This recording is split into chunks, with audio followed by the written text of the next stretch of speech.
Okay, part three. I was gonna heat up my coffee, but I think I better just keep rolling. Um, so he tells me that I've got this, and he says, "Do you want to see? Do you want to see the CT?" I was like, "No, I do not need that visual in my head. I don't need to see the damage because then I won't be able to see a way out of it." So I was like, "No." And then I really did break down because I said it was the realization. I told him it's my birthday. And that's when I actually broke down and I realized, oh great, I'm getting this news on my birthday, like happy birthday to me. And he was really good. He said, they sent the referral right away to the Ellen Blair. He got Salim, like my old doctor, looked, because I hadn't had anything to do with the cancer clinic. I was gone, right? So I had to get referred again and get someone to pick me up, and I had to make I think the hardest part wasn't hearing the news. Hearing the news wasn't the hard part. The hard part was having to call my husband and having to call my mom, because I don't ever want to have to break their heart. So it was a very, very long drive home. I pulled over. I phoned my husband when I was in the parking lot, and he was at work, and he was upset. He said he knew he should have come with me, but I wouldn't have done anything. And then I decided I just wanted to get out of the city and get headed home. So I hit the highway, and then it was no good. So I pulled over and I called my mom, which was the second horrible phone call, because I can still hear her voice in my head saying, "Oh God, no." Like, that's literally what she said. "Oh dear God, no." And I talked it through with her, and I was just a filibuster. By the time I got home, I phoned. I was like, "Did you get the referral through yet? Am I going yet?" They're like, "Yeah, we'll phone you back." And God was with me, because by the time I got down the last stretch heading home, I had a doctor. He had ordered CTs and bone scans, everything. I didn't have any dates yet, but I knew that this is what was happening. He'd set up a consultation with a lung surgeon and to do biopsy. And actually, I did have a date for that by then. By the time I got home, I had a date for the biopsy. The bone and CT came after that. Sorry, I'm getting sidetracked. No, by the time I got home, I had my referral to the cancer clinic. The doctor had looked at everything, decided he wanted to do a biopsy, had the surgeon booked in, scheduled, everything was booked in for the biopsy and stuff before that. So I made one last stop on my way home. There's this beautiful cathedral church, just gorgeous. And I pulled in the parking lot, and I went and I sat on the steps, because God is my solace. And I said a prayer, and I just prayed to be with me, to help me cope, to help my family cope, and to help me be victorious. I just want to be victorious over this. And that was my prayer. And I felt better. I felt uplifted. And I finished the drive home. And my husband came home very shortly after. And we just kind of hugged and cried a little. And that's it. We kept moving. Except from that point on, probably from then until I couldn't sleep. I would lay on the couch. My stomach was in knots. I would watch TV on the couch because I couldn't sleep unless I had something going. Can't fall asleep unless I have something in my head. I'm still kind of dealing with that a little bit. I can't let my brain wander too much. It's definitely better, but I can't let it wander too much. So I think it was literally like a few days later, I went for my chest, my like biopsy, and just answered to prayers every step along the way. Steve could come with me because it's still pandemic. So this was October 7th. I got the results, and then I think it was like the next week I was in for the biopsy. Or just a consultation with the doctor, actually. That's what it was. I had my cancer doctor, and then I had a consultation with like a surgeon. I don't know why. Anyway, I'm getting ahead of myself because I pushed for the biopsy. So we went and seen this doctor, and he was like everything, like he was like, well,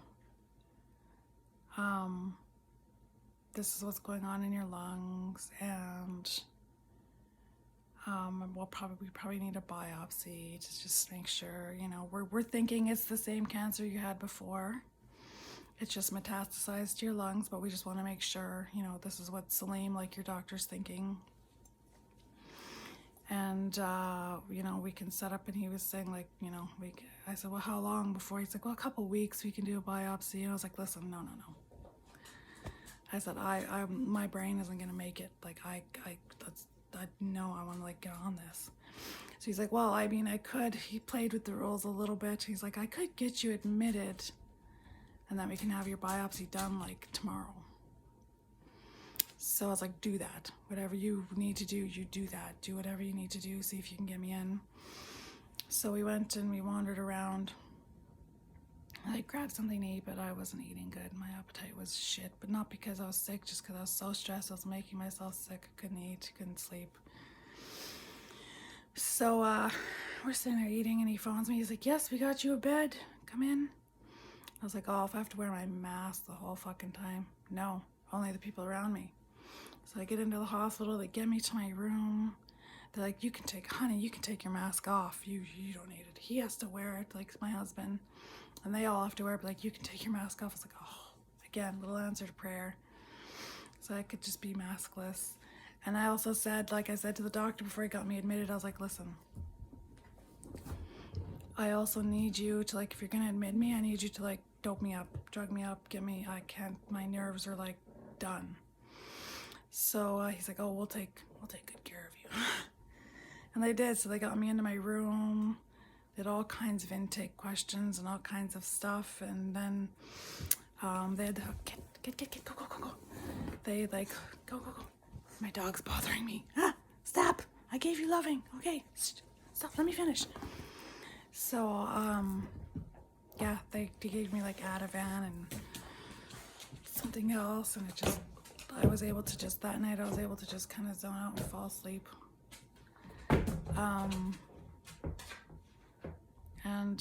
That sleep helped a lot. And then the next day was the biopsy. But I didn't end up going until like 3 at night. Like 3 in the afternoon. Like I was there all night and all day hooked up to an IV, so I couldn't really move my arm. And just waiting, and I didn't end up getting in until, yeah, like 3 or 4.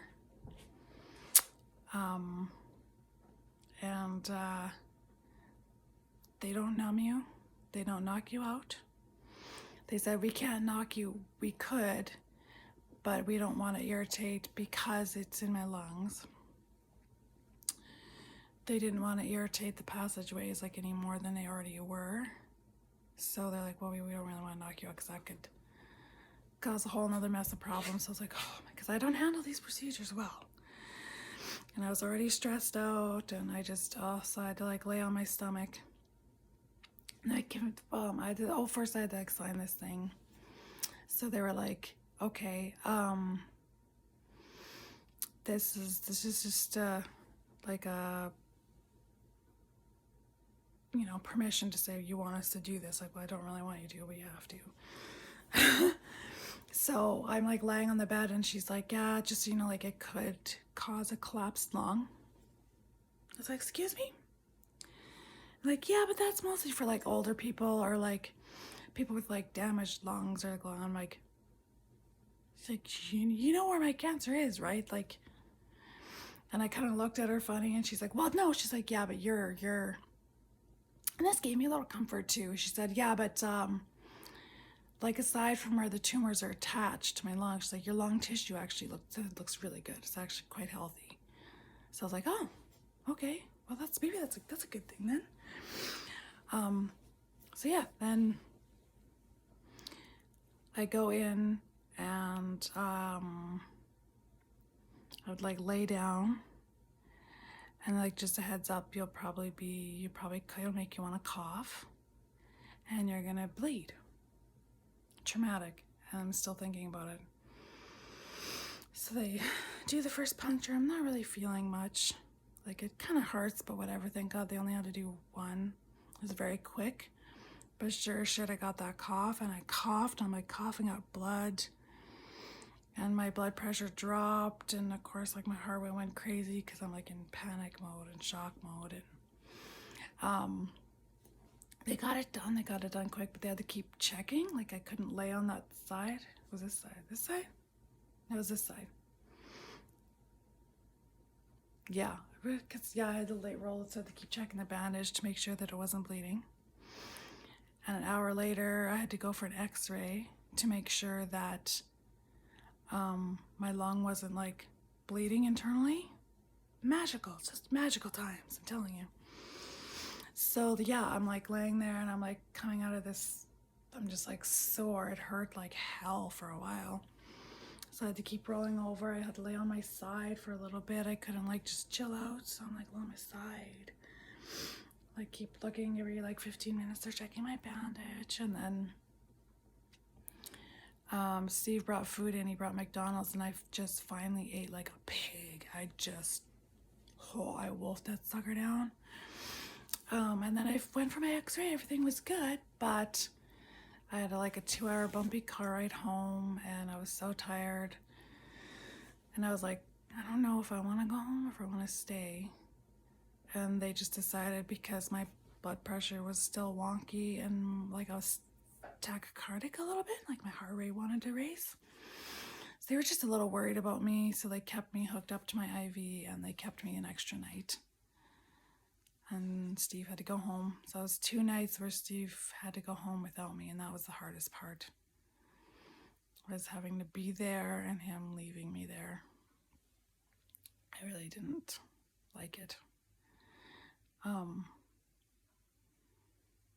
then yeah, I think it was a week of waiting. Prayers and waiting and God, I don't know what I would do if I didn't have that. Like if I wasn't able to say a prayer and let it go. Because I was stressed out enough even being able to do that. So I got my biopsy. He phoned me at like nighttime because he finally got them. And he's like, I just wanted to tell you that yes, in fact, it is the same cancer. It is and I was like, that was actually a relief to me to know because I know that one responds to treatment and whatever. So it's actually, I said, it might sound weird, but it's a relief. And then he told me a story and I just don't believe in coincidence. I just know that this little story was answered a prayer because he's like, I've treated similar cases, probably a girl even younger than you in a very, very, very similar situation. And we treated her and she went on to live a very long time. He's like, I still get reports on her. She's still going. So to me, that gave me some hope. I felt better. I phoned Steve. I told him the story. I told him, he's like, that's good news. My mom too. And then I sat down. I poured myself a nice big glass of rosé wine and just had myself a nice soothing glass of wine and let myself relax a little bit.